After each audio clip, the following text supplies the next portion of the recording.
I bought a house in secret, and today, I caught my own son plotting to take it over for his family. The front door was still sticky with fresh paint when Michael walked in like he owned the place. U-Haul idling at the curb, cold November air pushing leaves across the cul-de-sac. Samantha stood under the skylight with a Home Depot tape measure, marking where the crib would go, her smile tight as a lid. My keys bit into my palm, the scent of new carpet and pine cleaner mixing with the bitter Starbucks in my throat.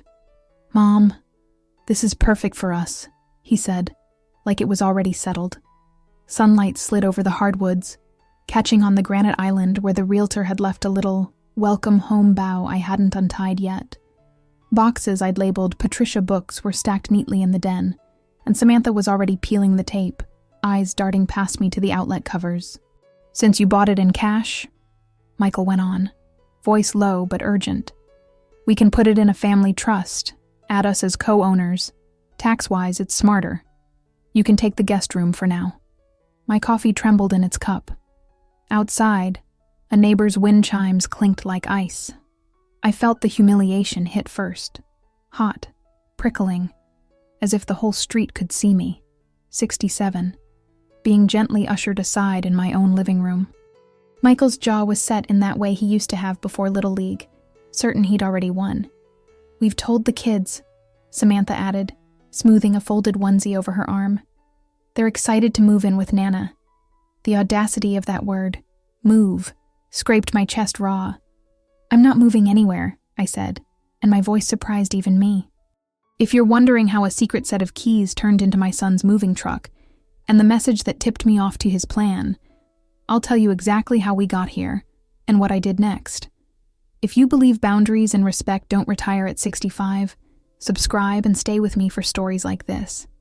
"I'm not moving anywhere," I said, and the firmness surprised me most of all. It surprised Michael too.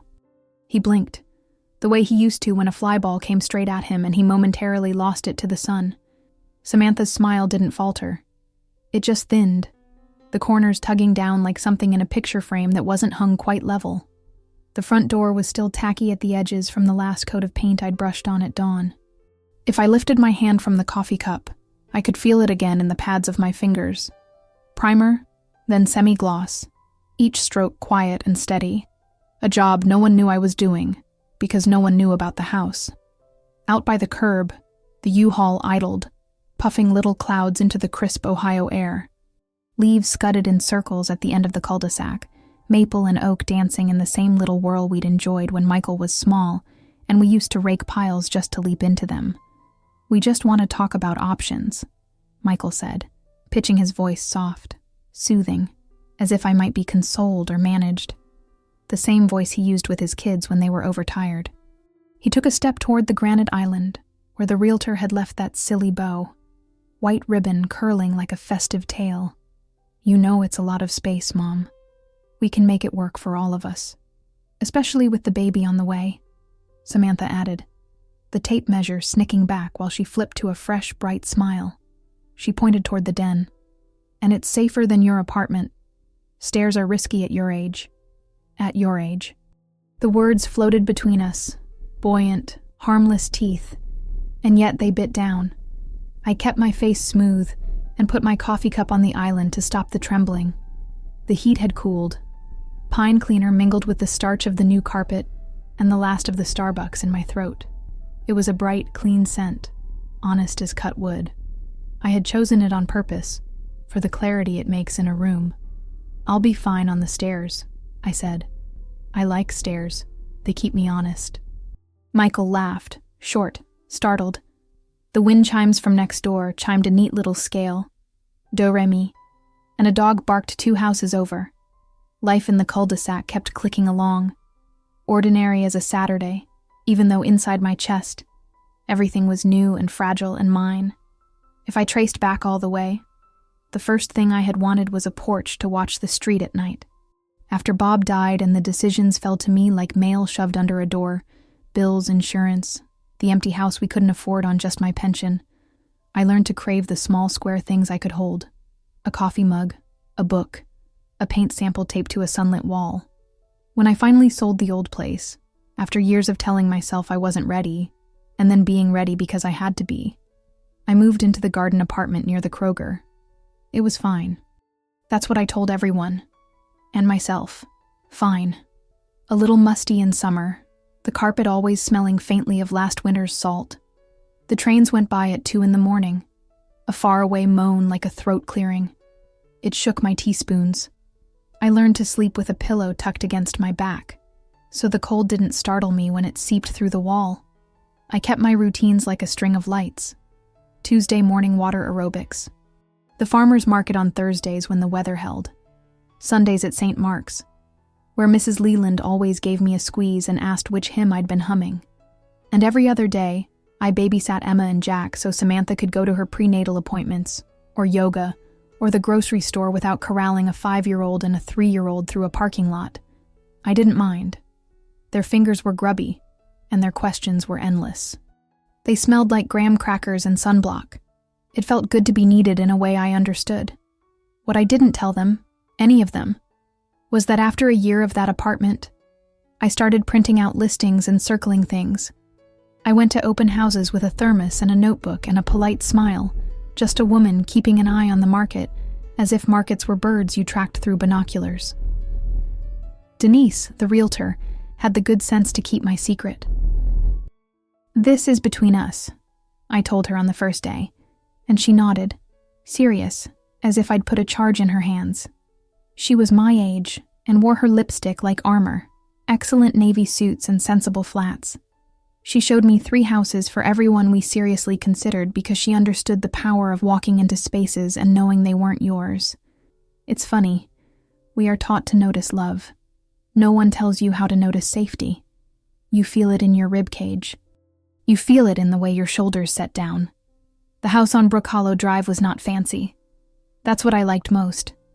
A tidy porch, brick the color of a toasted bagel, a maple out front that would go handsomely golden in October, kitchen window over the sink, a narrow study where the afternoon sun made a little rectangle on the floor, the cul-de-sac with 3 kids on scooters, and a man in a Bengals hat who waved without asking questions. Denise saw it in my face before I did, and put a hand on my elbow. "We can get this," she said. It sounded like permission. It was a careful math, the kind I've done my whole life. I taught myself compound interest for the kitchen table when Bob was sick and the pills were expensive. I'd been a school secretary at Whetstone for 27 years. Every September like a polished apple, and every May with the smell of dust and gym floors and tired families. You learn to shoulder what needs doing with a smile. I walked stacks of forms down to the office. I learned to talk to every kind of mother and father. I balanced the cash box for bake sales and softened voices when teenagers slammed doors. When money was tight, I took in mending at home.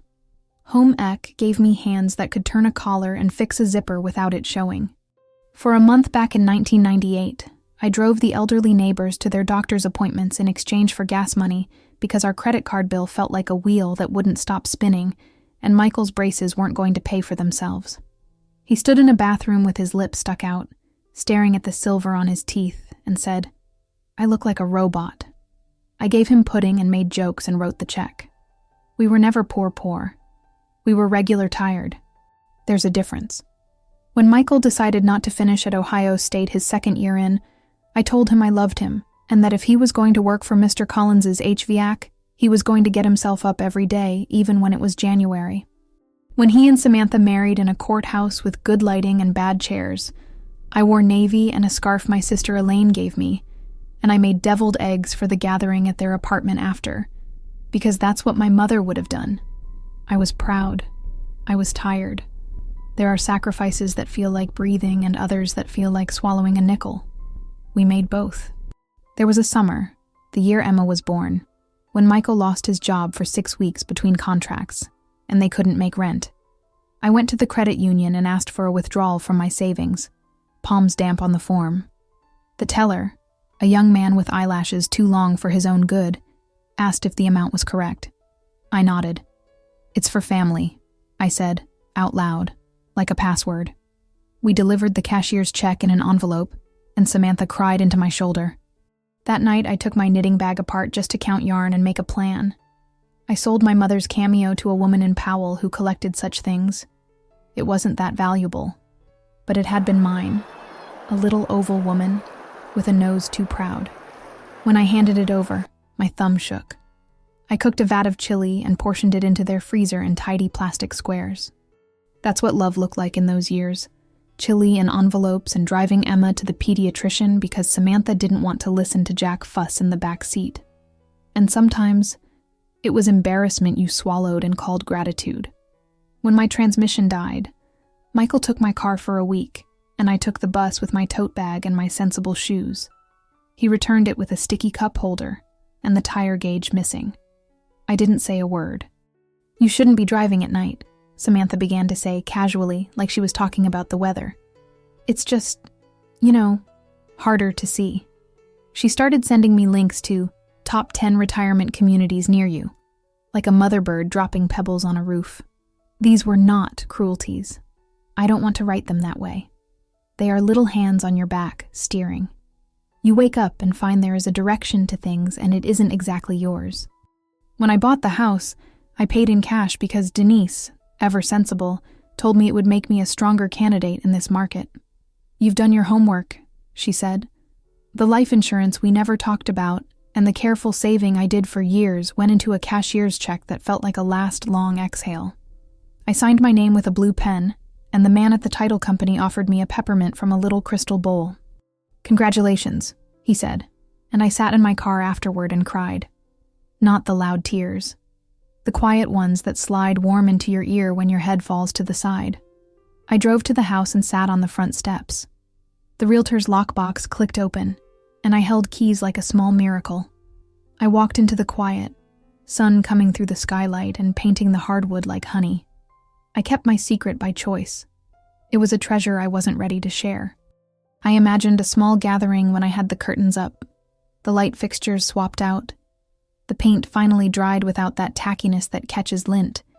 I pictured Michael sitting at my kitchen table with a sandwich and saying, "Mom, this is really nice," and Samantha's eyebrows climbing in a way that meant she approved. I thought maybe I would invite the grandkids to help me plant tulip bulbs by the mailbox. Their little fists digging in the cold dirt, cheeks pink. That was the plan. A week ago, the first sign came with a ping. The clover of a text message on the iPad I keep for recipes, and the Ohio Public Library app. I'd let Emma watch cartoons on it that Saturday. She'd been under a blanket with her feverish cheeks, and the iPad had linked itself to Michael's messages, the way devices do when the universe conspires against you. It was late, and I was propped up in bed watching a show about gardeners saving bad yards, when a message bubble popped up. It was from Michael to Samantha. "We're going to do this while she's in that HOA meeting," it read. "If we get the boxes in, it's easier to ask forgiveness than permission. The house is for family." Below it was a photograph, my photograph, from the day I'd held the keys like a silver figurine and taken a quick picture to send to Denise with 3 heart emojis because I couldn't help myself. My hand in that picture looked like my mother's hands. The caption Samantha had added was, "Crib here? We can make the dining room a playroom. Nana can have the guest room." I sat there in my sensible cotton nightgown, the iPad warm against my stomach, and felt my scalp tingle. It would have been almost comical if it hadn't been me. How had they gotten the photo? Later, I would find out. Denise, proud and unthinking, had posted a snippet in her private Just Sold group with my name blurred out and a geotag. "I recognize that kitchen," Samantha had written in the comments. I learned this from Denise's face when she realized, and they pebbled out the details from there. My own excitement had dripped into the wrong stream. I tested words in my mouth. No, not yet. Wait. The funniest thing is that my first instinct was to smooth it over, extend the table, set out plates. It's the first thing a woman like me learns when she is young. Make it work. But something in me, maybe the part that was 12 when my mother told me, "Patricia, don't borrow trouble," or the part that was 51 when I called the insurance company 3 weeks straight until they sent the forms I needed, stiffened. I didn't tell them what I knew. Instead, I went to the hardware store on High Street and asked the kid at the counter about locks. He looked me in the eye and didn't try to explain it like I was a visitor. "Do you want to change out the whole deadbolt or just rekey?" he asked. I bought a new set and put the packaging in the outside trash at the gas station. Then I arranged my life so that I was home when I wanted to be home, not when someone guessed I might not be. I told the HOA I'd take the meeting on Zoom from my phone, and I did it while sitting on the top step of the staircase, listening to geese overhead. The long, patient plan of paint and curtains and a slow unfurling had to hurry itself. Today, I had been ready for them. Not because I was spoiling for a fight, but because I knew. I wore my good sweater. I had the deed in a plastic sleeve in my tote bag because I knew myself. When I am scared, indeed truly scared, I make tea and find the paperwork. You live a life like mine, and there are two kinds of people in the world.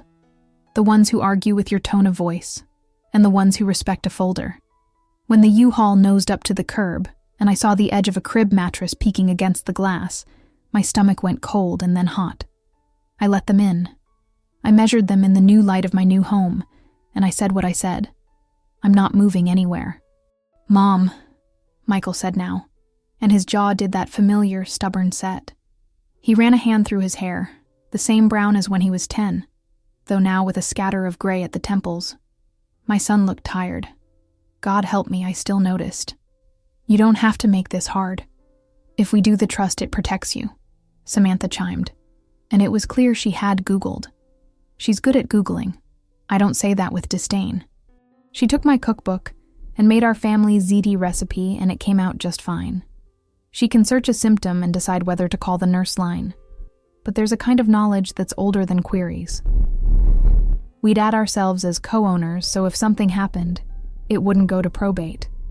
You know how complicated that can be. Plus, the kids already told their teacher they're moving. It would be so... Her face softened, practiced empathy. It would be so disappointing if we had to tell them plans changed. A chorus of the wind chimes, bright and friendly, the kind of sound you'd pick out for a meditation track. I glanced at the window where the neighbor's pumpkins still sat on the stoop, a bit soft around the edges, all grin and collapse. I imagined Mrs.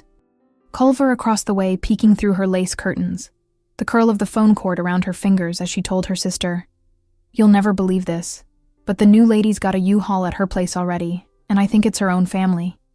I felt heat crawl up my neck. "This is my house," I said, simple as that. Marble in my mouth, smooth. I bought it. I paid for it. The deed is in my name.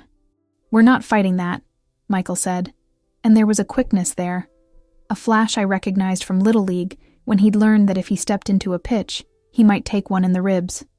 He learned too fast that the bruises faded. He softened his hands, bowed of negotiation.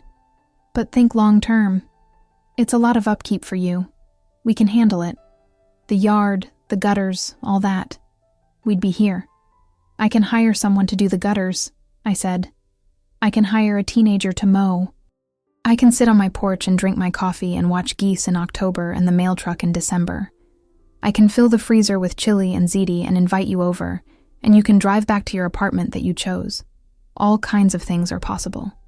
Samantha set the tape measure down on the island, her hand very lightly knocking against the bow. It skittered onto its side like a curled caterpillar. "You said you were lonely in the apartment," she said, and it came out so soft, I felt a little break inside me. She wasn't wrong. We just thought, after everything you've done for us, that we could do this for you. Give you family around you. You see how clever that is? How warm you can make a trap. I love my family. This is not in question. But I know when I am being wrapped in a blanket I did not ask for. What would giving me family look like? I asked. Because it looks like to me you measured for a crib in my den without asking. And you told Emma's teacher and your landlord, and possibly Mrs. Gaines from the playground, that you're moving into a house that is not yours. It looks like you brought a truck before you brought a conversation. Michael sighed.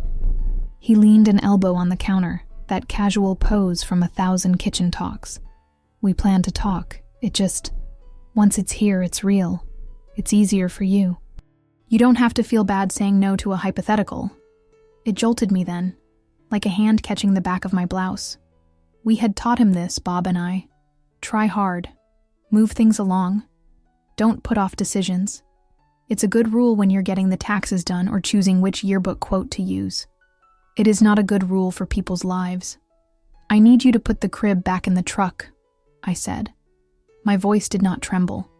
I want to write that so I remember. The words were a plank I laid down over a river. They were simple, sturdy, and I stepped onto them. I need you to put the rug and the kitchen boxes and the lamp back in the truck. I need you to go home. For a moment, no one breathed. The furnace hummed. On the back of my hand, I could feel the tiny shifting of air as someone across the street opened a door and let the outdoor in. Samantha's eyes flicked toward the boxes that said Patricia, books, and there was a tightness there, annoyance, maybe even contempt, that I hadn't let myself consider before. I saw how she watched the world for things to rearrange to her advantage, and I loved her anyway because she loved my son and gave me grandchildren who smelled like shampoo and crayons. But I was not going to spend my 60s tiptoeing around her wanting. "We've told the kids," she said, and now her voice did wobble. She was good at tears, a skill I didn't fault but had learned to read. "They picked out room colors, Patricia. I mean, Mom." She corrected herself like an apology, and that, of all things, hit me. The first time she called me Mom, I cried in the pantry and cut the brownies crooked. I'd wanted that. I still did. But it had to be true. "We can paint rooms in your place," I said gently. "I will buy you mint chip ice cream when you tell Emma. And I will be there. But you don't live here. And I am not a guest in my own house." There was the flare then, the one I had braced for but hoped might not come. Michael's mouth set. "You can't afford to be alone here." I smiled. I couldn't help it. "I can. We're family," he said, and there was a little plea in it. A boy standing on second base waiting for a sign. "I know," I said. "That's why I am saying this now. Before we make a mess, we can't mop up. We're not trying to take anything," he added quickly. "But the thing about having raised a child is that you know when he is crossing his fingers behind his back, even if his hands are tucked in his pockets. We just wanted to make a plan that works for all of us." "I have a plan," I said. I slid the plastic sleeve onto the island. You would have thought it was a sword the way they froze. "This is the deed. I have a will drafted. I have a trust, mine, that will be funded when I decide it should be, and it will say what I decide it will say. When I am ready. Not on a Saturday morning because you rented a truck." "You didn't tell us," Samantha whispered, as if that, more than anything, was the betrayal. "We're your family." I could list all the things I had told and not told. How when Bob's hair started to come away from the comb, I pretended I didn't see. How when Michael came home at 19 and dropped his backpack by the door and said, "I just don't want to do it anymore." And the look on his face was both relief and panic. How I had made a grilled cheese sandwich and sat on the floor to eat it with him, leaning against the lumpy couch. How I told my sister Elaine that I was fine the night after the furnace quit, and Mr. Malloy came with a space heater and told me to sleep with it away from the curtains, please. Listen. How I told no one that sometimes I stood at the window at 2 a.m. when the trains groaned by and felt as bare as the branches outside.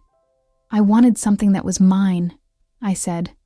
The words soft, because they are holy to me. For the first time in my life. Just mine. It does not mean you are excluded. It means I am included. Michael turned away toward the living room, looked at the empty wall where a television would go if this were his house. I watched the back of his neck flush. He came back, swallowing. I saw the little boy who used to get so angry at his own shoelaces that he'd fling the shoe and then cry, because even fury at 6 is grief. "Fine," he said, and the word felt like a snapped twig. "We'll go." Samantha opened her mouth, closed it, picked up the tape measure. The bow lay on its side like a limp flower. I picked it up and set it right. They moved the boxes back to the truck with more careful quiet than on the way in. People who are angry know how to do quiet better than anyone. I stood on the porch, arms folded against the cold, and watched my son's back bend under the weight of plans he had made without me. "Can we talk tomorrow?" he said finally, one foot on the U-Haul's bumper, one on the curb. "Really talk. Not like this." "Yes," I said. "At the diner on Main." I'll buy you pancakes the size of your face like I used to, and we'll talk. Pancakes. A thing that has solved many of our mornings. They drove away. The truck's taillights read commas in the gray, a pause between one kind of sentence and the next. The neighbor's dog barked again. I rubbed my palm over the smooth of the porch rail and went inside. The whole house breathed around me, the way empty houses do, like lungs after a cough. I went to the kitchen and emptied the cold coffee, poured myself a fresh cup from the machine I had been too extravagant about. Single serve, glossy black. I stood at the sink and looked out at the maple and the street and the space where the truck had been. The humiliation ebbed. In its place was something calmer, balder. A ridge, maybe, the line of a hill we had to climb. This is where I tell you the other part of the plan, the one I didn't pull out of a tote bag. After the message on the iPad, after the hardware store and the lock packaging and the gas station trash, I called Denise and apologized for my sharpness. She apologized back. We are women our age. We know how to trade sorries like recipes. Then I called Ms. Adkins, an attorney at church who does estate work and sometimes bakes unusual pies for potlucks, chess pie, lemon sponge. I sat in her little office off High Street, a fern drooping a friendly arm onto my shoulder, and told her my concerns. I love my son, I said. And when I said it, my eyes filled because saying it is different than thinking it. I love my daughter-in-law. I want them in my life. But I want to be sure that if I'm in a fog for a week on pain meds, or if I break a wrist on the ice in January, or if I get a flu and run a fever and say yes to something I don't mean, it doesn't become law. Ms. Adkins nodded, the way you nod at a train timetable. A durable power of attorney goes to who you choose, she said. An advance directive. We can put a no contest clause in your will. We can do a transfer on death deed that does what you want when you want. And you can name anyone you want to hold your healthcare decisions, including your sister, if that would ease your mind. It surprised me, how quickly the grind in my jaw loosened. It's astonishing what a form on a desk can do to a woman who has held too many things together with masking tape and hope. I signed where I wanted and left other spaces blank. Then I went to the diner and had a chicken salad sandwich and watched a man in a beanie tip his spoon into a bowl of chili and exhale like prayer. I thought about the message on the iPad. We're going to do this while she's in that HOA meeting. It's not that I'd never felt my place in my own life shift. It's that the shift was sudden enough now and clear enough that I could make a choice. I could be the mother who was agreeable, who took on a quiet regret, like a sweater she never liked but wore because someone had given it to her. Or I could be something else. Not hard, not mean, clear. In the afternoon light of my new living room, I walked barefoot across the hardwood. It's a small blasphemy, bare feet on new floors, but it felt good. I sat in the study where the sun makes its square of gold and opened a box marked Patricia Books. My hands knew the spines. Toni Morrison, Ann Tyler, the cookbook with butter on page 147 where the cookie recipe lives. I stacked 3 onto a shelf and then another. I thought of Michael's jaw set, Samantha's measuring tape, the flutter of the bow when it tipped. I thought of Emma's pencils, the way she holds them high like a conductor. I thought of Jack's steady gaze when he tries to understand something hard. Ants, thunderstorms, why the cat won't come when called. There will be a harder conversation tomorrow. I will sit across from my son and remind him of the winter we turned the heat down and wore sweaters, and how I never let him be cold. I will tell him that what I am asking for is not a stranger. It is a muscle we used to have when yes and no were learning to be true in his mouth. I will say that I will help him if their landlord raises the rent again. I will help with a deposit if it comes to it. I will pick up Emma from school and make paper snowflakes at my dining room table and send them home in a bag with cookies wrapped in wax paper. I will hold the baby and hum the hymn Mrs. Leland always asks about. But I will not pack myself into a guest room in my own home because it is easier. I hear people on the radio sometimes talk about boundaries like fences. That's fine, but on my street we used to teach kids, look both ways. That's what it feels like to me. A mother can walk down the middle of a cul-de-sac and wave as the mail truck passes one way, and the neighbor pulls out the other. She can steady the ball for the boy trying to kick it. She can put up a porch light. She can say, "Not now, honey. Not in the road." The day settled. The light changed, went amber, then thinned to a gray that made the house look like a photograph. I made myself a grilled cheese sandwich, buttered the bread the way my mother taught me, all the way to the corners so the crisp goes edge to edge. I ate it in the kitchen standing up, which is a pleasure I had almost forgotten. I thought about Thanksgiving, 2 weeks away, the pecan pie I will bake, and the green beans with almonds that Samantha likes.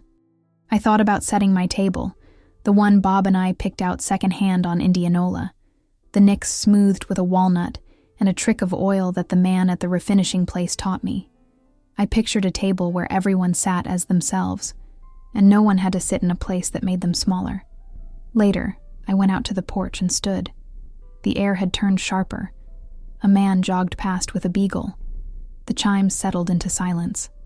I moved the little "Welcome Home" bow to the inside of the door and stuck it there with tape, right where I could see it when I set my keys in the dish. It is such a silly thing. A ribbon.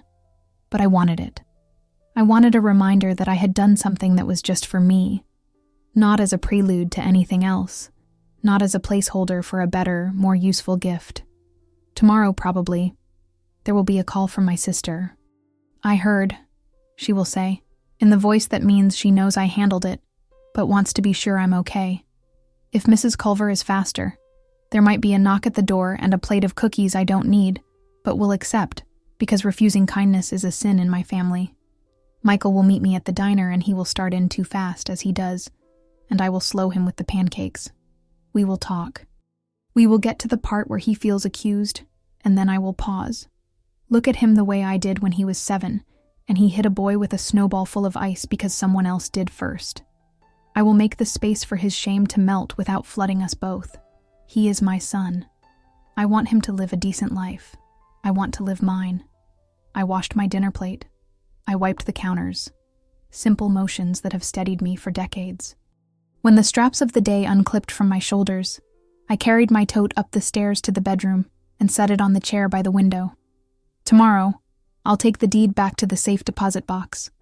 I'll call Ms. Adkins and tell her to finalize the trust with my sister named as power of attorney, not because I don't trust Michael, but because I trust him to be a son in a crisis. And sometimes, that means being too much. I'll call a locksmith to add a keyless entry. Not because of U-Hauls, but because I've always liked the idea of a code I can change when I want. Before bed, I found the message thread on the iPad and unlinked it from Michael's phone. That is the kindness left for both of us. We do not need to see the behind the scenes of each other's lives. We need to be intentional about the scenes we share. It would be easy to close this memory with a flourish. An oath. A brave-sounding promise about independence, as if that's the only thing that matters at 67. But the truth is softer and heavier. I am a mother and a woman with a body that creaks sometimes when I get up from chairs. I am good at making 4 things happen at once, and better at setting 3 of them down now. I have been loved and tired and scared and sure. I have been told who I am by people who adore me, and I have nodded because it felt like love. Tonight, I opened a window and let the leaf smell in, and listened to the faraway trains. I let the new house tell me the creaks I will learn. I put my book on the nightstand, because the warm weight of it promises that I will sleep, that in the morning I will put a kettle on and stand at the sink and watch the maple shift against the sky, and decide what to do next, that I will be the one to decide. That is the conflict and the calm of it both. Under the covers, I thought of the first apartment Bob and I had, the one over the laundromat on 5th, where the smell of dryer sheets made the whole place sweet, and how I had claimed a corner by the window with a spider plant and a chair from Goodwill. Small territory. The old desire rose up with the same clarity it had when I circled the listing for Brook Hollow Drive. A place to sit that is mine. A room where I can hear my own thoughts before the voices I love tell me what they would do if they were me. My son and his wife have lives shaped by their hopes and their worry. They will try again to shape mine. I will keep smoothing the edges, making the picture hang right, but I will do it from where I stand. I turned out the light. The house sighed, settling into itself. Somewhere down the street, Laughter sprang up and then faded. A car door thumped. The world, full of people arranging and rearranging, kept on. In the morning, if the porch boards are dry, I'll step out with my coffee and wave to the mail carrier and ask his name, because I'm going to learn everyone's names on this stretch of street. I will plant tulips before the ground freezes. Emma and Jack will come over to help me, and we will wear our old sweaters and push bulbs into the cold earth, and then stomp our feet and go in for cocoa. And when they ask for a tour of Nana's house, I will give them one, and we will end in the guest room, and I will say, "This is for when you sleep over," and not once will I apologize. If Samantha's eyebrows climb, I will hand her a mug, and if Michael looks at me with his jaw set, I will hand him a rake. The big conflict is not a fight, but a remembering. It is all of us learning how to be a family with me in it, not around it. It will take time. That is all right. Time is what I finally have. Time and a front porch and a ribbon stuck on the inside of the door, not because anyone needs to know, but because when the wind chimes sing a neat little song and the leaves scud across the street, I want to look up and see it and remember. Welcome home, Patricia. Welcome home. In the morning, I woke before the light had fully found its way into the maple. The house made its small, civilized sounds. Furnace, a tick in the duct, a soft hush of air being pulled through new filters. I padded to the kitchen in my slippers and put the kettle on out of habit, even though the new coffee machine was the kind that made a cup in a blink. Sometimes I need the whistle to bring my shoulders down. On the sill above the sink, I'd tucked the ribbon, loops fluffed, a small flag to my own stubbornness. I touched it with 2 fingers the way I once touched Emma's hair when she slept in her car seat, just to feel the realness. The diner on Main smelled like butter browning and a little bit like winter coats. A man in a Buckeyes sweatshirt stirred his coffee as if the world depended on it. They seated me in a booth by the window. Michael came in 5 minutes late, pushing his hair back, that tired look I had cataloged yesterday still on him like he'd put it on instead of a scarf. "Hi, Mom," he said, and he looked at me instead of past me, which softened my mouth before I wanted it to. "Hi, honey," I said. The waitress topped off my cup without asking. There are advantages to being a woman who looks like somebody's mother. "You're having pancakes," I told him. "We need a buffer." He smiled and sat. The menu was a formality. He ordered what I said, and bacon besides. We talked about the fittingly minor things first. How the Bengals had given us all a scare, and then, as if they were doing me a favor, pulled it off. He asked about my new coffee maker, and I told him it made a hiss like a little dragon when it started. We both laughed. I watched how his shoulders sat closer to his ears than a boy's should. After the first forkful, the fork so big, it always makes me think of snow shovels, he put it down and slid his hand back and forth over the tabletop, back and forth, smoothing a wrinkle only he could see. "We gave notice," he said, the words not looking up. "At the apartment." I breathed in through my nose, out through my mouth. Yoga, courtesy of Samantha, has not been wasted on me. "When?" I asked. I kept my voice neutral, the way Mrs. Leland does when she asks the choir for a different key and no one gets their feelings hurt. "A week ago," he said. Before yesterday." He looked up then, as if maybe he could rewind me with his eyes. "I know we should have waited." "What does your lease say?" I asked, because questions with answers are handholds and you need them on steep ground. "That we lose the deposit if we don't finish the month," he said. "They've already lined up a new tenant. Samantha says it's because they knew we were leaving. They were just waiting on a chance." He lifted his napkin, set it down, lifted it again. "We packed the kids' toys, told them about the backyard here." He didn't say your backyard. He said the backyard here, like a location in a story where the characters hadn't quite decided who was speaking. I folded my hands. "I will help with the deposit," I said. "If you need help with the new place. We will make sure you don't end up with nowhere to go. We put down first and last on the new one already," he said quickly. "We can't go back." "They found a new place?" I asked. The relief pricked and then faded when I saw the look on his face. "The new place," he said softly, "was this." I closed my eyes. The dining room rattled a little. A bus went by with its brakes sighing. I counted 4 breaths. When I opened my eyes again, I looked at my son the way I looked at him when the orthodontist told us the braces would be another year, and that was just how it was. He was 15 then, and furious at his mouth. "I don't need my teeth to be perfect," he'd said. "I need to eat a cheeseburger." We adjusted. We always do. But we didn't change physics. "You can be mad at me," I said now. "And also, we cannot do this."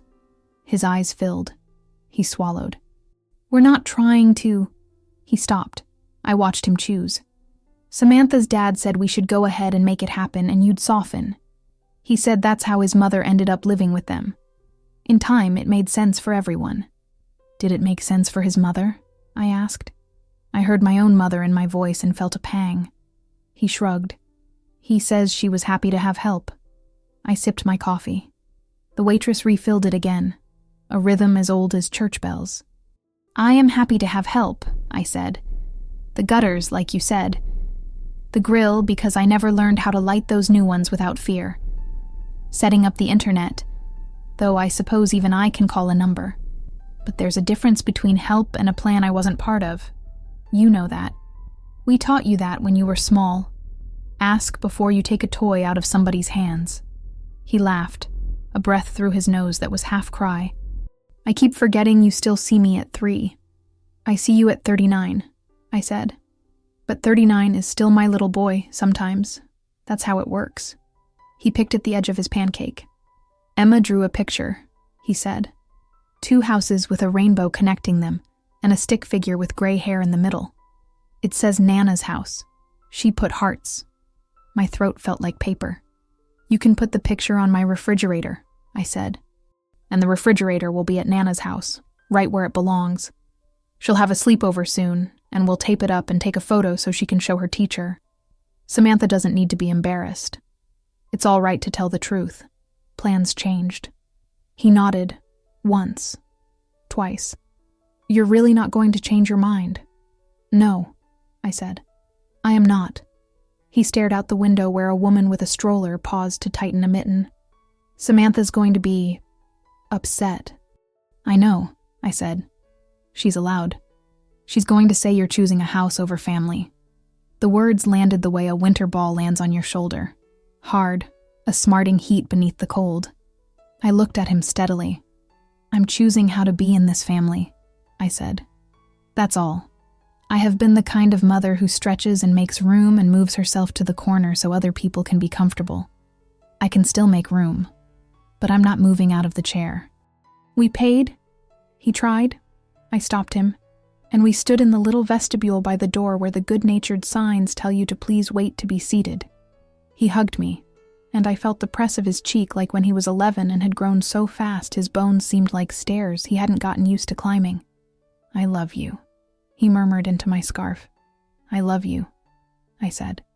"Call me tonight. Come for dinner this week. Bring the kids to plant bulbs. We'll do what we always do. We'll live." That afternoon, the world did exactly the opposite of calming down. Samantha's name lit up my phone with a little confetti of texts. "Hey, can we swing by? Just to grab a couple things we left yesterday?" We had not left anything. I told her I had a meeting. She sent a photo of Emma standing in front of construction paper houses. 2 squares and a triangle each. Glue stick cap off. Concentration tongue out. The caption was, "Welcome home board we made in class." Then, a link to an evite. "You are invited. Surprise housewarming moving day for Michael and Samantha and the kids." I blinked. The date was next Saturday. The address was mine. My heart started that busy thump that makes you wonder if you've had too much caffeine. I tapped the guest list. Samantha's parents, Michael's best friend from high school who still calls me Mrs. P like a joke. 2 women whose names I recognized from her mom's group, Denise. It shocked me, seeing Denise in the list, with a little note attached. "We thought you might like to see your sale go to good use." I exhaled. Under my name, the evite said, "Host?" with a little checkbox I had not checked. I called. She didn't pick up. I called again. It went to voicemail, that cheerful recorded voice saying her name like a question. I hung up and texted, "I'm not hosting. Please remove my address. This is not happening." A minute later, the phone rang. "I thought we were going to talk about this after you and Michael had pancakes," she said without hello, her brightness a lid on a pot. "We are," I said. "But in the meantime, you have invited 20 people to move you into my house." "It's a housewarming," she said. "People bring towels and candles and casseroles. It'll be nice. Community. We always talk about community." "I like community," I said. "That's why I go to St. Mark's and why I waved to Mrs. Culver and why I helped the Grants when their basement flooded. Community is not the same as pretending something is true, so you don't have to feel the pinch of correcting it." "Lower your voice," she whispered, as if I had shouted. "The kids are right here." I looked at the ribbon on the door and felt a calm lay over me like a shawl. "Samantha," I said, "I want you to hear me. I love you. You are part of my family. You have been since you decided to call me Mom, and I cried like a person in a commercial. You are welcome in my house, but you do not live here, and neither do your children, and neither does your husband. Remove the invitation. Please," she huffed. "This is really about control," she said. "You've had to hold everything up all by yourself, and you don't know how to let anyone help. It's kind of sad, Patricia." It was a knife wrapped in tissue paper. "Take down the invitation," I repeated. She hung up. By evening, a knock at my door brought a young man in a gray polo with smart eyebrows. "Hi," he said, cheerful.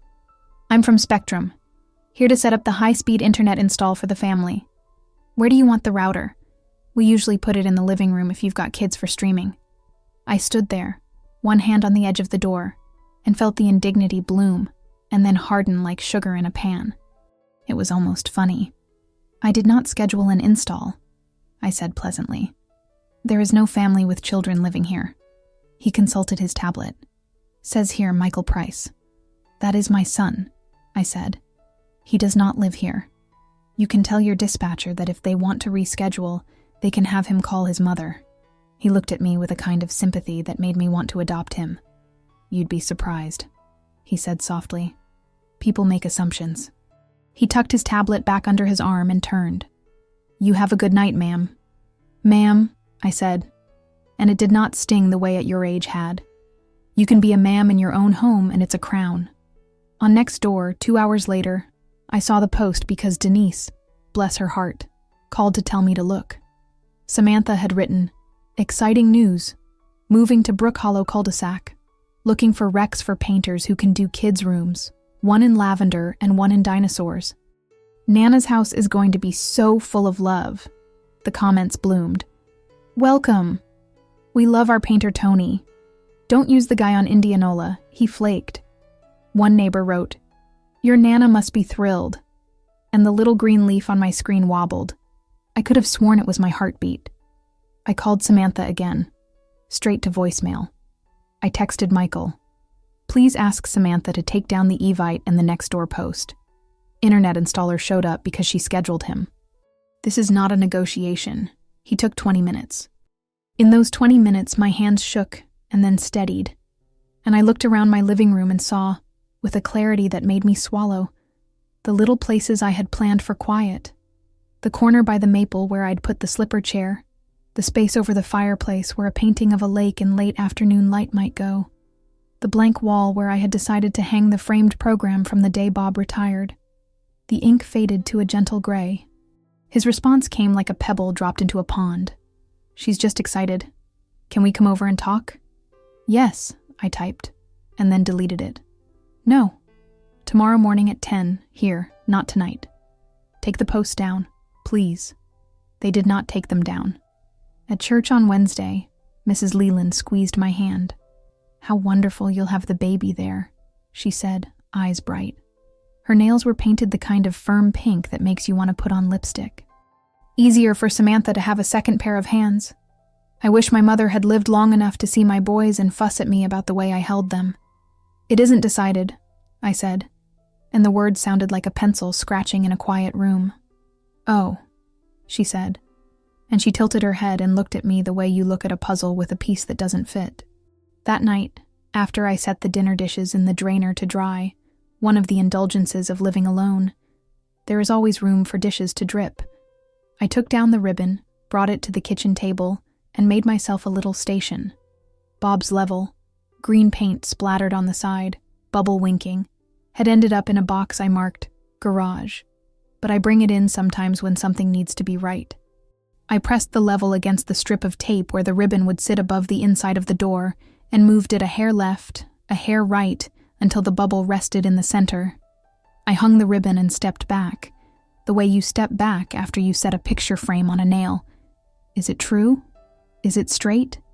There's a small private pleasure when your eye says yes.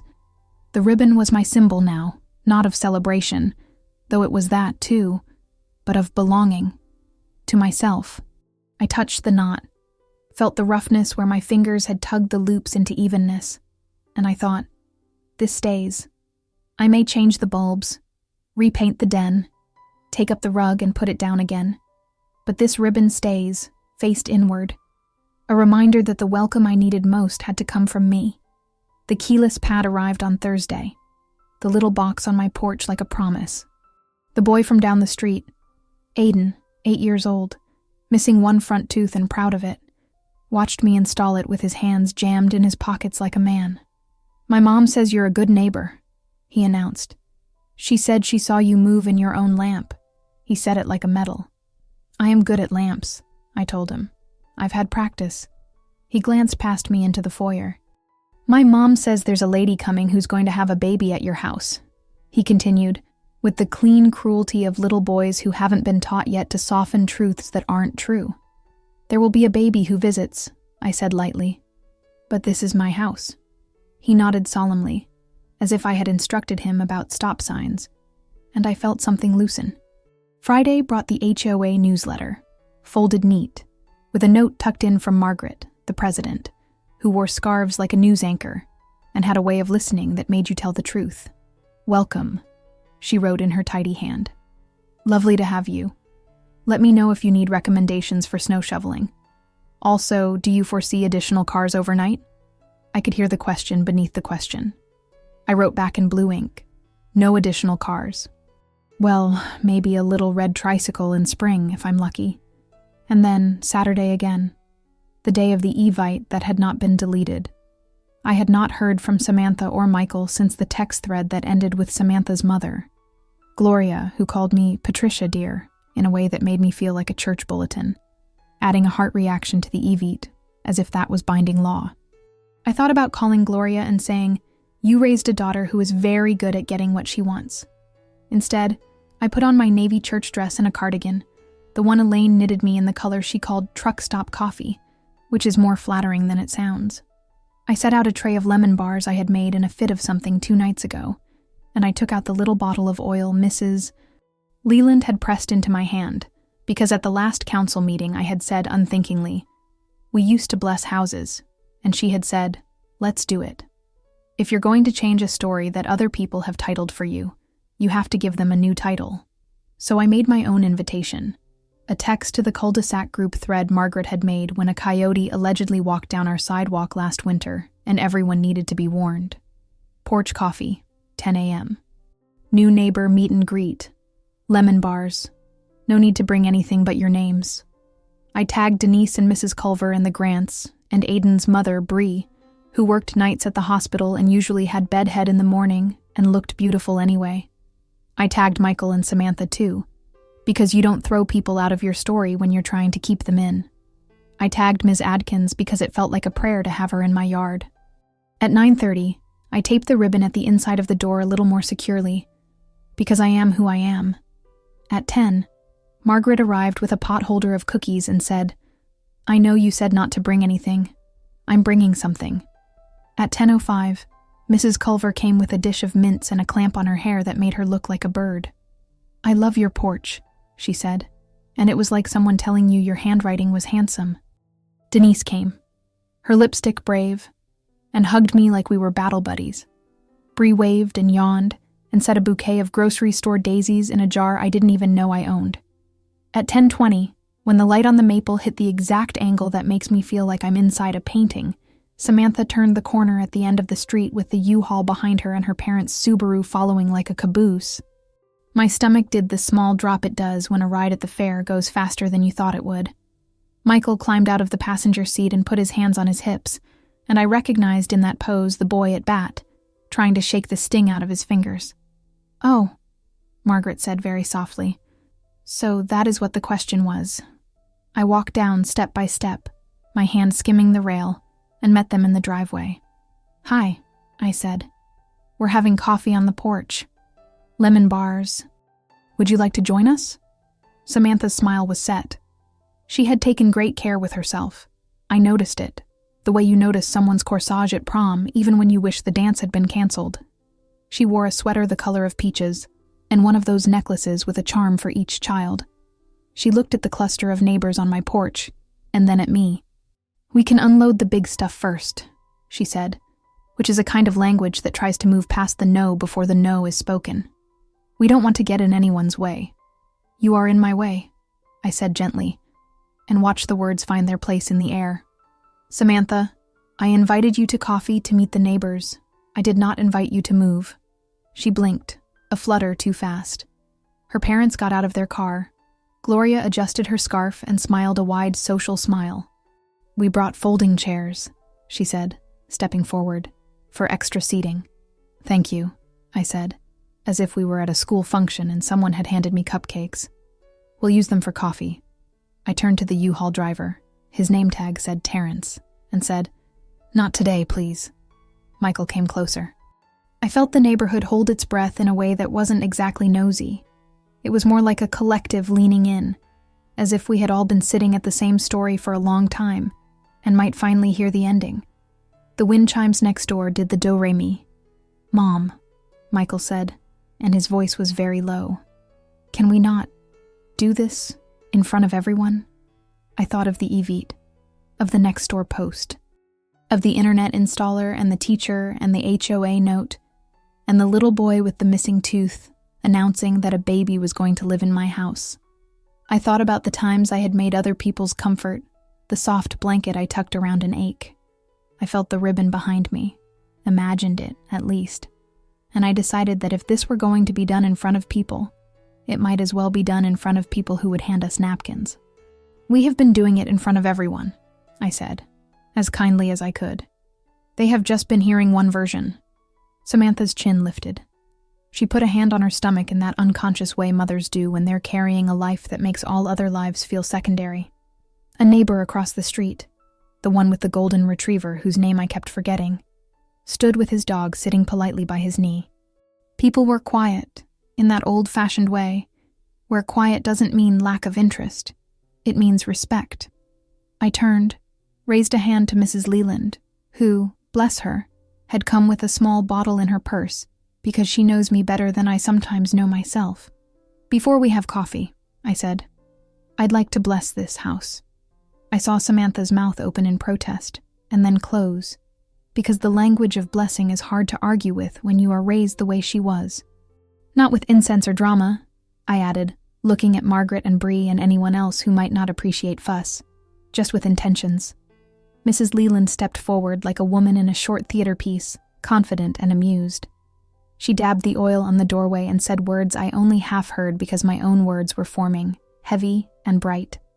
"I intend," I said, and my voice did not shake, "to live here, to be a good neighbor, to sit on this porch with coffee and watch seasons change, to invite my family for dinners and overnights, and to make paper snowflakes at that table without apologizing for glitter.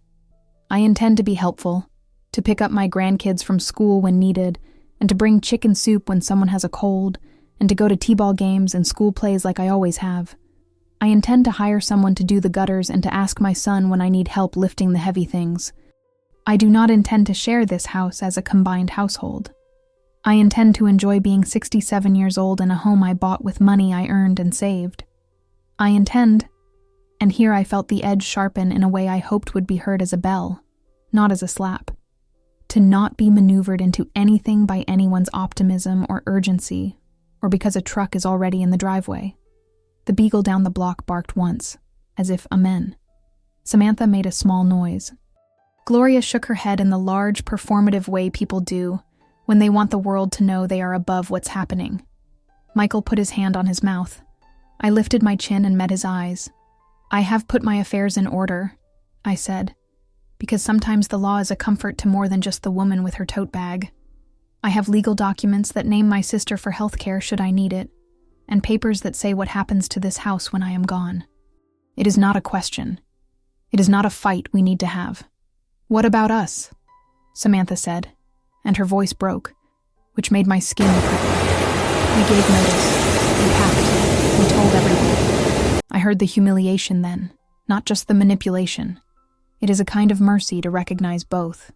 You can come inside after coffee, I said, and take whatever box you left on my porch and bring it home. And then I will come to your apartment and help you unpack, and I will bring pizza for dinner, and we will put sheets on the beds and make it feel like home for tonight. I will call your landlord with you and ask him to return the deposit because I suspect he took it too quickly, and that's not decent. If he won't, I will replace it.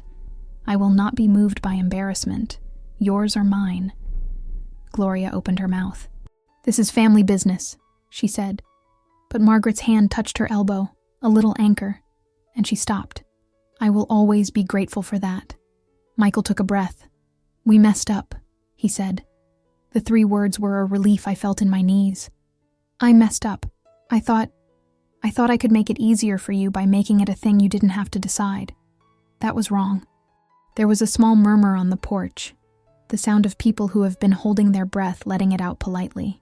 Samantha shot Michael a look that could have browned toast. We told the kids, she said, hand still on her stomach as if she could hide behind the very life we were all trying to protect. They're going to be heartbroken. They're going to learn that grown-ups sometimes change plans, I said, and that the wonderful part of that is we can make new plans. Like a sleepover next Saturday. We will paint pumpkins, even if it's a week late. We will pick out paint colors for your apartment, and I will pay for the paint if you want something other than landlord beige. And at Thanksgiving, which I am hosting, we will eat at my table and then go home to yours, and everyone will leave with leftovers. The word hosting, said out loud, felt like a small victory pinned to my dress. Samantha blinked again. Her lower lip did a little quake, a demonstration that might have moved me a year ago. That did move me even now, but did not move the gate I had finally learned how to shut. Coffee? I asked, and I turned without waiting for an answer, which is something I have rarely done in my life. I could feel the neighborhood rearranging itself in the wake of that turn, not in judgment, but in a new kind of courtesy. We sat on the porch, Gloria included, because whatever else we were people who knew how to fold ourselves onto chairs and fill awkward spaces with talk of recipes and school calendars and how the street gets plowed late if there's a storm on a Sunday. I cut lemon bars into clean squares, and the powder sugar made everyone look like they'd been caught in a kind snow. Mrs. Leland told a story about the first home she and her late husband bought, and how her mother-in-law stood in the kitchen and said, "Well, the cupboards are small, but it will keep you humble," which made all of us laugh too loud. Michael stayed on the steps, and Aiden sat beside him, chattering about the dinosaur costume he was going to wear for the Halloween party his class was having a week late. "If you live here, you can see me in it," he said to Michael with unfiltered sweetness. "We're not," Michael said, and the words were both a loss and a relief. "We're not going to live here, buddy, but we're going to visit a lot." Aiden nodded like a little judge. "Okay," he said, "but you have to bring snacks." "Deal," Michael said, and he looked up at me. His eyes said, "I'm trying." I nodded. Mine said, "I see you."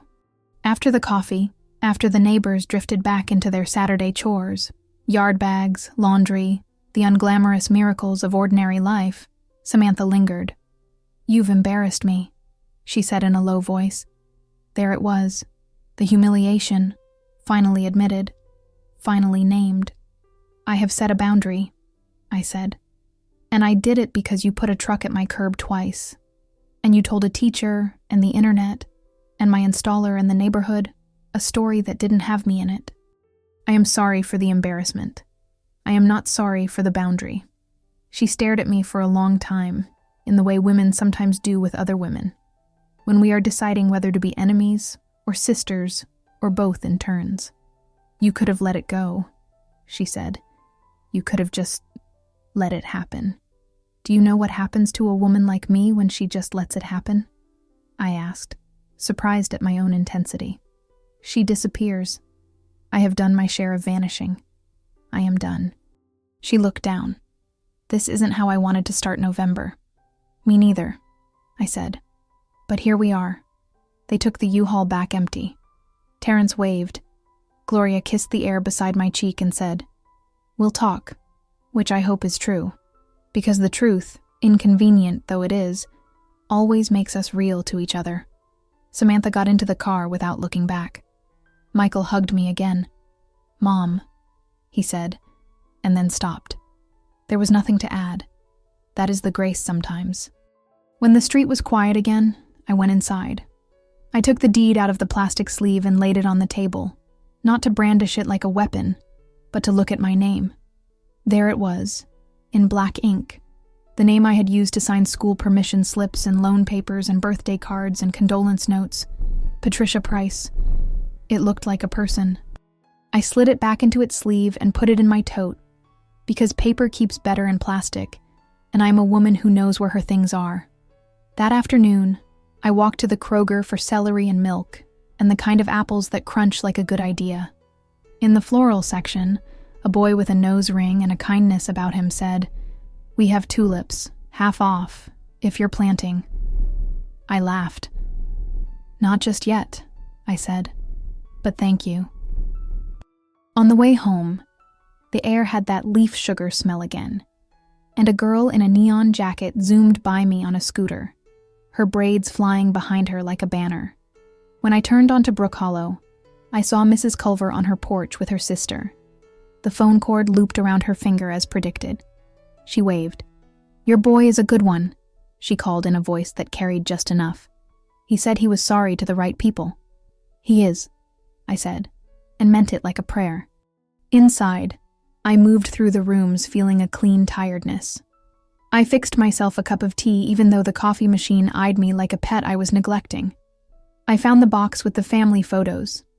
I sat on the floor in the den, the sunlight in its afternoon square, and went through them, one by one. Bob with a fish he could not believe he had caught. Michael at 8, baseball cap tipped back, a smudge of dirt right under his nose like he had been pretending to be a painter. Me at 30, hair too big for my head, laughing at something out of frame. I chose 3 frames and set them up on the mantel I hadn't decorated yet, and felt for the first time in a week that I could arrange my life again without someone reaching over my shoulder to straighten what did not need straightening. In the evening, Michael texted. We told the kids. Emma cried. Jack asked if Nana could come over tonight and read. Samantha is quiet. I wrote back. I'll come by tomorrow. I'll bring cookies. Tell Emma I'm proud of her picture. Tell Jack I have a dinosaur book that roars if you press the button. Tell Samantha I hope her feet aren't hurting and I can bring her the foot cream she liked that one time. He responded with a picture. Jack in a fort made of pillows, Emma's eyes puffy, both of them holding up 10 wiggling fingers like they were showing me how much love they knew how to make visible. I sat on the porch with a blanket around my knees and watched the maple smaller against the sky than it had been in summer, but holding on. The ribbon through the window glowed a little in the lamplight. I thought of all the times in my life I had made a stand and not called it that. A phone call to the insurance company, a pie baked when I was too tired, a ride given in February so someone else didn't have to stand on a corner in a bad coat. This, I realized, was one of those times. It felt dramatic, sure, with trucks and speeches and blessing oil. But underneath, it was the same muscle at work, the one that keeps us upright when someone tries to set us down a way we don't fit. Thanksgiving came sooner than it had any right to, the way November always sneaks up with a frosty grin. The turkey was heavy in my hands, rare proof that I can still lift what needs lifting. I had polished the table with the old trick of a walnut and seen the scars of our life soften. I made a little place card for each person because the grandkids like that kind of thing. Emma with her rainbow, Jack with his dinosaurs, Samantha with a pumpkin sticker, Michael with a football sticker because I go for obvious pleasures.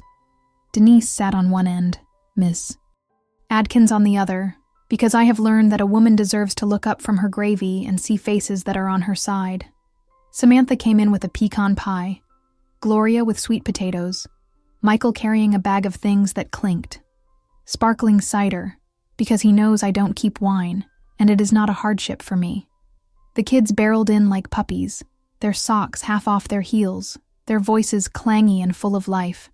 "Nana, Nana, show us the guest room," Emma cried, and I took her hand and led them down the hall, the ribbon a quiet slash of red in my peripheral vision. "This is for when you sleep over," I said, and I didn't apologize for the 2 twin beds or the quilts not matching because that would be missing the point. "We can put your picture on the dresser, and Jack, you can put your dinosaur under the pillow if you want to." "Is there a nightlight?" Jack asked, practical as ever. "Yes," I said. "There is a nightlight." I pointed. He nodded, satisfied. At the table, after Grace, when the plates were still clean and the gravy boat full in a way that makes everyone feel safe, Emma asked, "Are we moving here after Christmas?" I met Samantha's eyes. She nodded once, a tiny courtesy. "No," I said. "You are living in your apartment, which is just right, and you are going to come here a lot. We are going to have sleepovers and snow days and hot chocolate, and you are going to get very tired of my stories." "Never," Jack said firmly, which is a thing you can only believe when you are 3. Samantha's shoulders were low for the first time in weeks. "It's good," she said, and though her voice had a thinness to it, there was truth there. "The kids like their room. I like our windows better than I thought I would." "Sometimes," I said, because the words came and I trusted them, "the life you end up with fits a kind of quiet you didn't know you wanted." We ate. Aiden and his mom stopped by with a tin of fudge because his class had done a fundraiser, and he took his job very seriously. He hugged my knees and asked if he could see the ribbon. I showed him. He nodded again.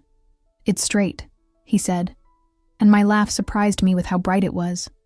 Later, after the dishes, after the leftovers divided like states with fair borders, some extra pie for Samantha's feet, turkey for Michael's late-night sandwiches, rolls for the kids because little hands need soft food.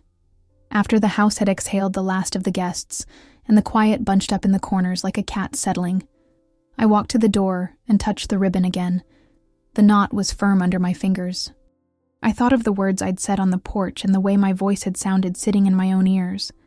I thought of the look on Michael's face when he said we messed up, and how rare it is that the people we love can speak a sentence that changes the temperature of a whole room. I thought of Samantha's chin lifting and then lowering, a kind of surrender that wasn't defeat so much as recalibration. I thought of lemon bars and blessing oil and Brenda from the HOA who brought me a list of teens who shovel for cash. This is not an ending. It's a season. There will be new humiliations. We are human. We misstep. There will be new kindnesses that undo them the way hot water loosens stubborn glue. Samantha will post in her mom's group about paint, and I will bring over drop cloths. Michael will complain about his back, and I will say, "Did you call the chiropractor or just say words?" The baby will come, and I will sit in a hospital chair and count fingers and cry the way the world cries when it remembers what it's for.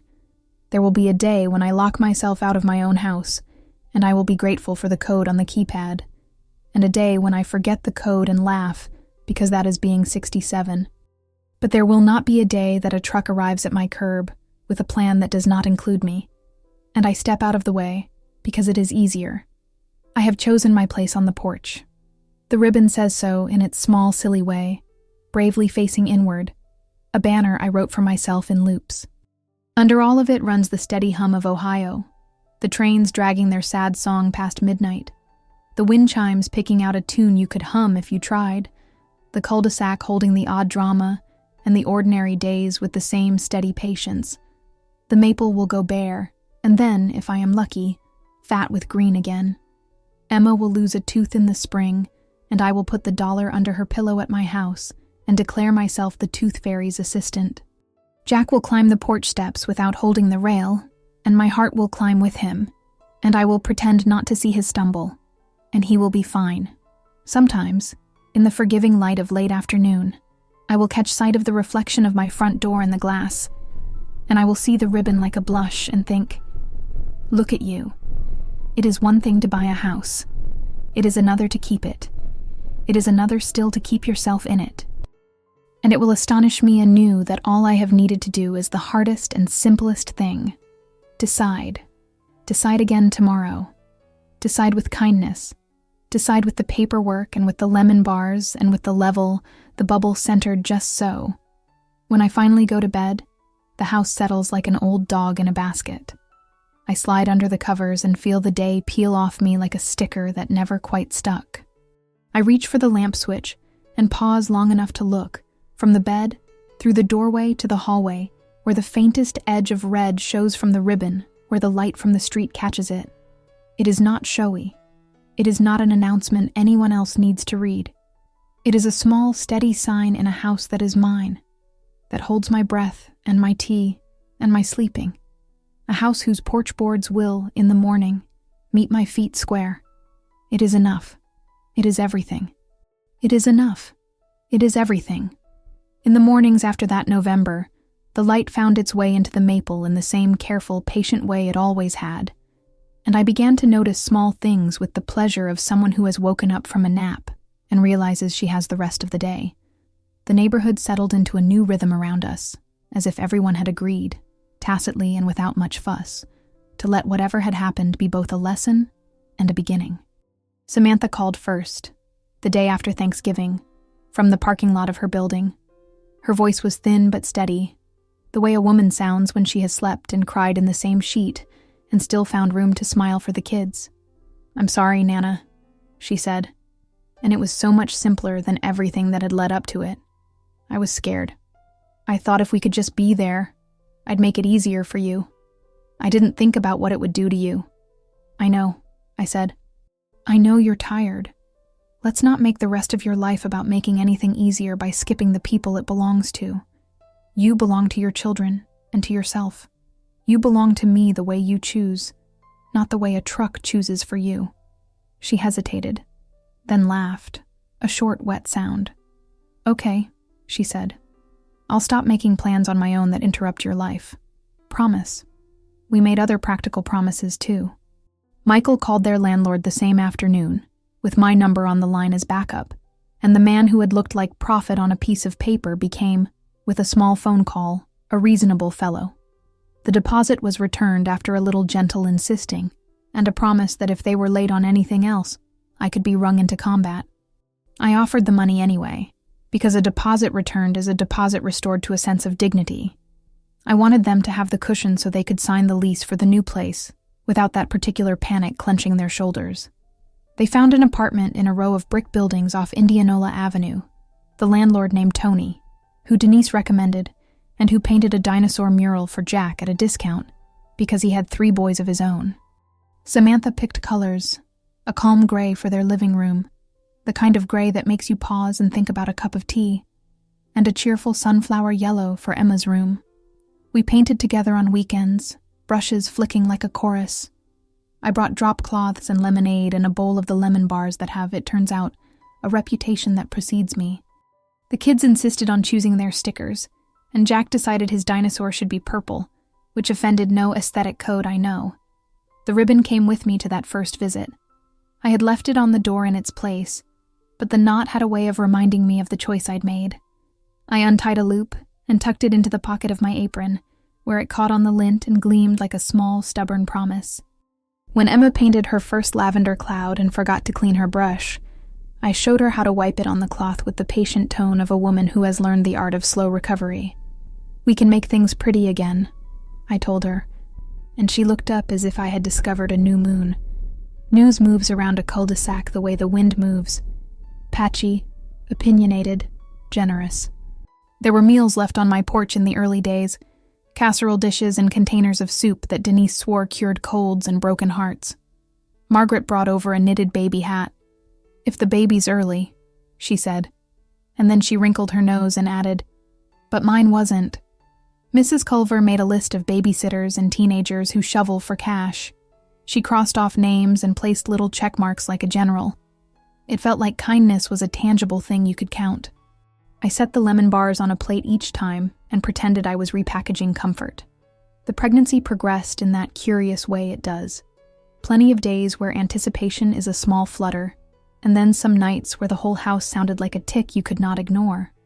Samantha called with questions about what to pack for the hospital, what pillow to take so you don't sleep in a chair like an acrobat, how to keep a toddler calm when the world is loud and big. I'd been to 3 births and 5 funerals, and knew those 2 maps of the heart, with the kind of confidence that comes from having walked them more than once. I told her which nightgown swallowed the intravenous line best, and which peppermint tea worked for nausea, and when you should accept the ice chips like manna. On a cold Tuesday in late January, because Ohio has the habit of making months feel like playlists that slide from loud to soft, the baby came. There was nothing cinematic about it. There was fluorescent light and beeping monitors, and the kind of labor where the world narrows to the length of your breath. Michael held Samantha's hand, like a man who had been practicing at home, and discovered the real thing was both harder and more beautiful. I sat in the plastic chair by the window, the one they give to grandmothers who insist on being useful, and watched a small face appear to the sound of a machine and a nurse's voice that said, "Here she is." I cried. It is a small miracle that some tears are not about pain, but about the way life insists on being generous. The baby's skin had the soft smell of new paper. Emma, who had been silent through the ordeal like someone who had been making up her mind in the back, stuck her little finger into the bassinet and pronounced the baby perfect. "She's round," she said solemnly, and that was as good a slogan for life as any. I wrapped the ribbon, only a loop this time, around the tiny blanket in the bassinet, the red a small halo against the pastel. When I reached down to touch the new smallness, I felt every season I had lived stack under my fingers.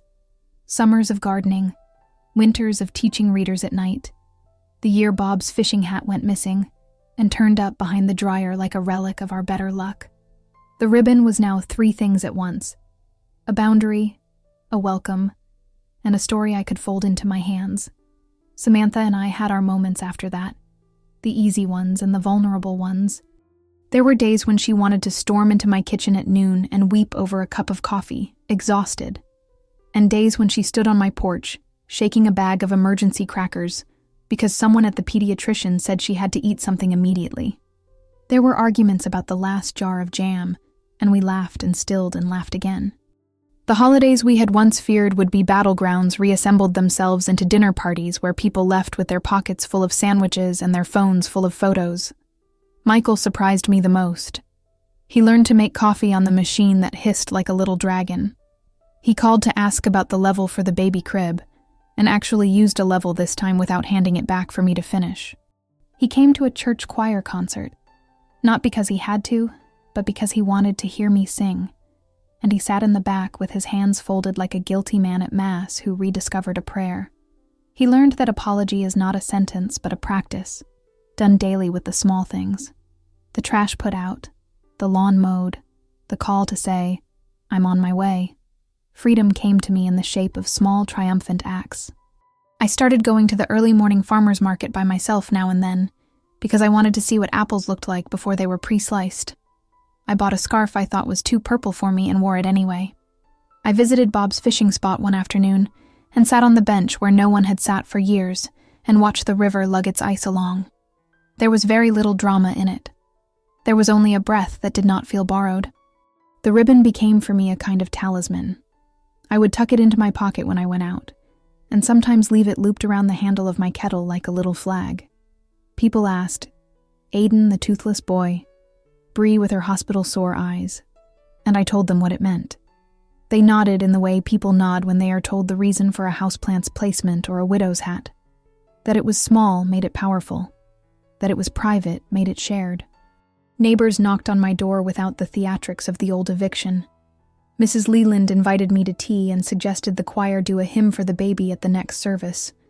Margaret asked if she might borrow my ladder because she wanted to hang a light for the cul-de-sac's winter display, and when I lent it to her, she came back at dusk and winked like someone who knows how to keep secrets.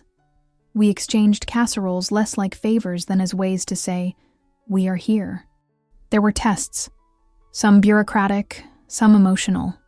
Samantha and I filled out health insurance forms together at my kitchen table, the forms looking at us with their small, blank eyes. We laughed at the oddness of the questions. Primary caregiver, secondary caregiver, and filled them out with the recommendation: love is primary, everybody else will have to keep up. Michael accidentally left his football on my porch after a practice, and I returned it with a note that said, "Please don't forget how to be on time to practice." He wrote back, "I meant to be on time. The ball fell like a comet." That was his way of saying he loved us, through capers and a sense of apology. The baby's first Christmas was less of a production and more of a hymn. We strung a garland across the mantel that looked about as symmetrical as a child's handwriting, and the kids hung handmade ornaments that made the tree look like the world's friendliest mishmash. I bought the baby a soft elephant that plays a lullaby when you press its foot. Emma pressed the elephant's paw for a week, and the song became a soundtrack to naps. On Christmas morning, when Michael unwrapped a small toolbox I had bought him quietly, he looked at me with tears threatening like a storm on the horizon.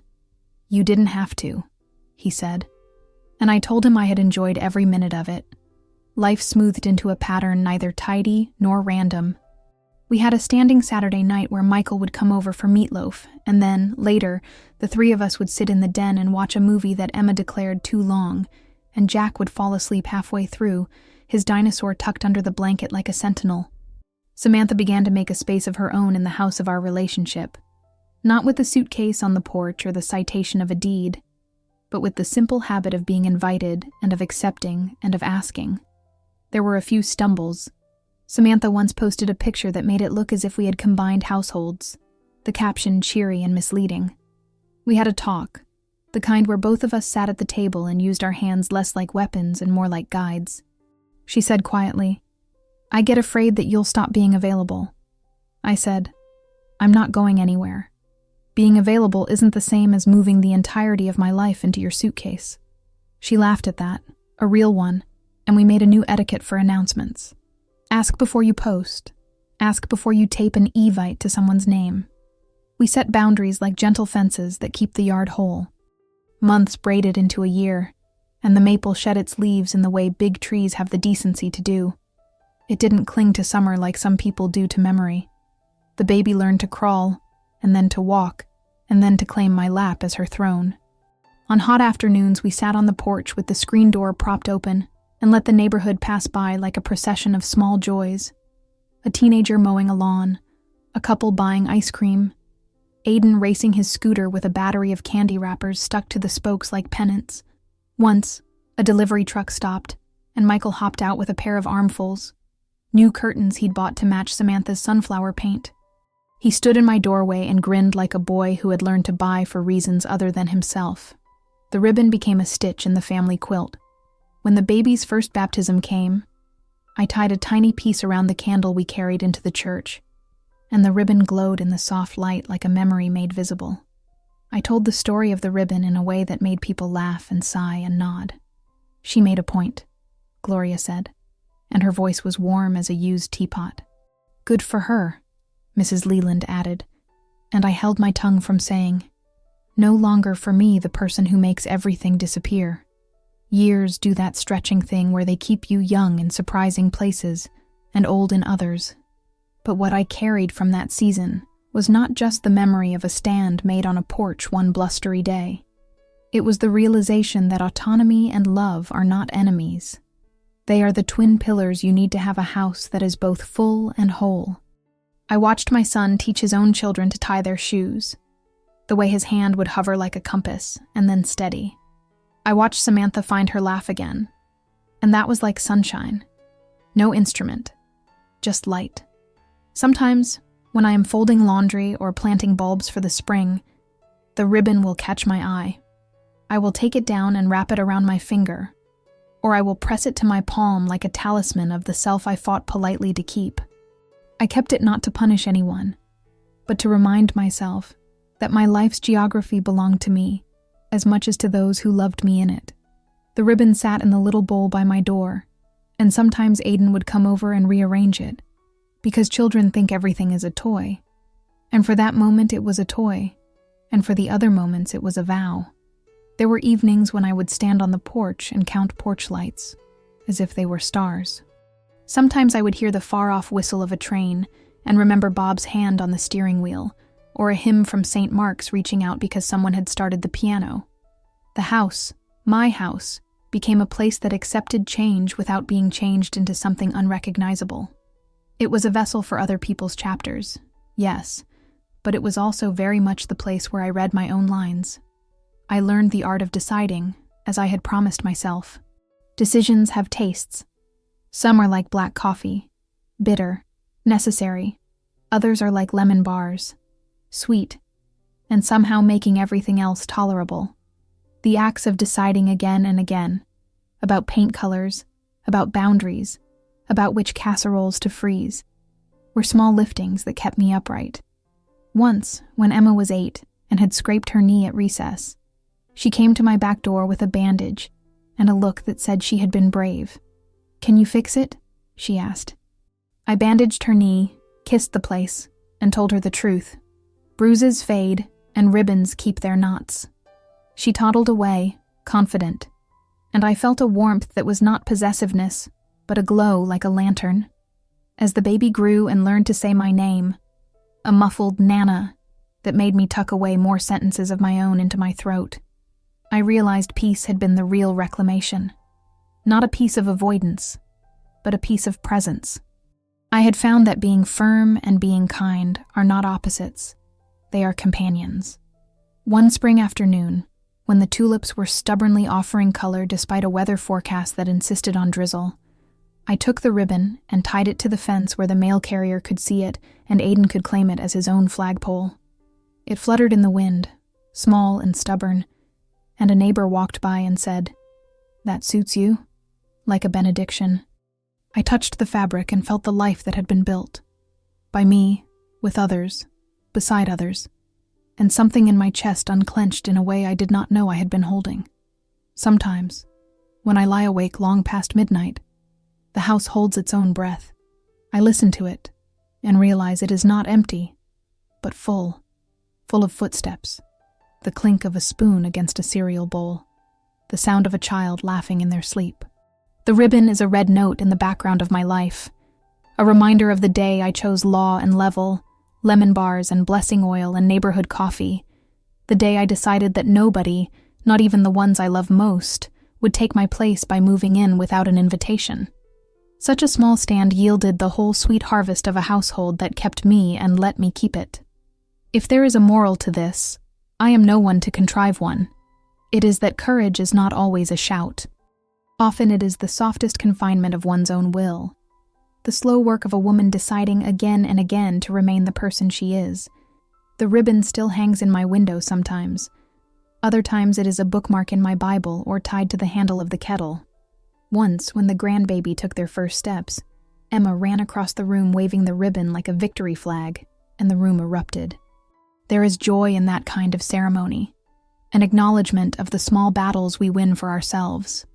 Years from now, I expect that when people ask the grandchild where she learned to push the swing, she will point to a porch where a woman with a navy cardigan told tales that were sometimes too long and always true. And she will understand, perhaps not as a child, but later, that a house is more than wood and glass. It is a place where people learn how to be with each other, to say sorry, to accept help, to ask permission, and to give it. Sometimes I still catch my reflection in the window and see the ribbon as a blush and think, look how brave you were.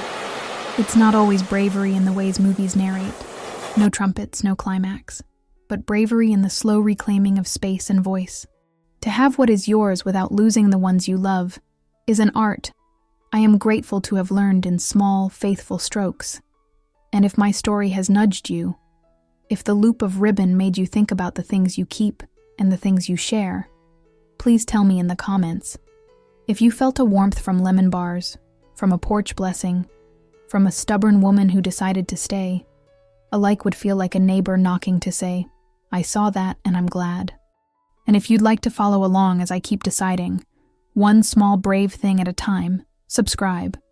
There is always room on the porch for one more. I choose still to live here, wide awake and kindly, and to keep the ribbon tied to the choice that made me myself.